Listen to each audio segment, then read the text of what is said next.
Krakatau Steel telah melantai di bursa sejak 2010. Kita akan simak datanya. Kita akan ke rekan Rolando Sambuaga. Silakan Ando. Ya, baik Rudi dan pemirsa, kita akan saksikan seperti apa datanya.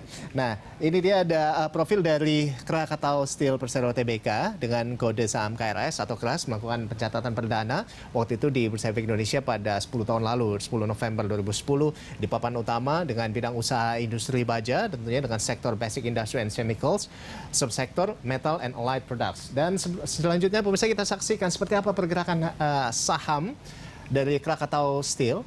Nah, ini dipegang oleh negara sebesar 80% atau 15,4 miliar. Lalu dipegang oleh saham 20% sebesar 3,8 miliar. Dan selanjutnya pemirsa kita saksikan seperti apa pergerakan nilai sahamnya.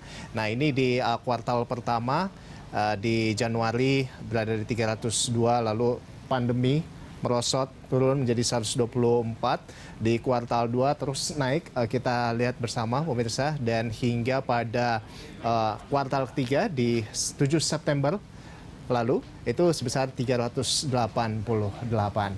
Ya, demikian Rudi dan pemirsa yang bisa saya sampaikan. Kembali ke Anda, Rudi.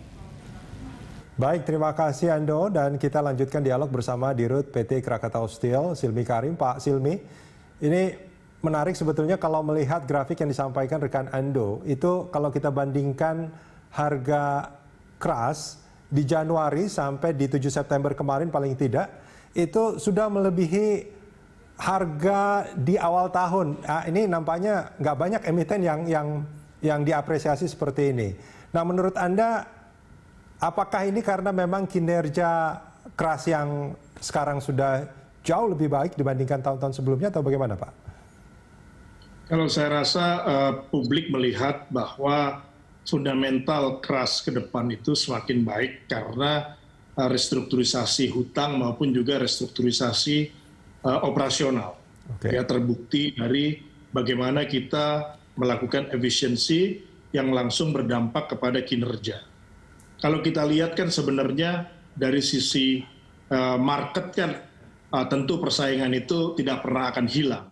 Tetapi yang kita bisa kontrol adalah kan efisiensi, ya, sehingga kita mengedepankan itu, ya, optimalisasi karyawan kita lakukan melalui berbagai macam cara, ya, terus kemudian juga bisnis modelnya kita rubah, ya, sedemikian rupa agar bisa menghasilkan optimalisasi terhadap juga kinerjanya. Dan kita lihat sampai ke anak perusahaan juga kita bedah, kita lakukan perubahan-perubahan, ya, yang terbukti sampai Juni anak perusahaan saja bisa membukukan net profit 30 juta US dollar. Jadi itu adalah upaya yang kita lakukan dalam rangka memperbaiki kinerja. Ini yang menarik Pak Silmi. Kita akan bahas ini nanti setelah news update ya Pak ya. Masih ada satu segmen lagi, pemirsa jangan kemana-mana, kami akan segera kembali.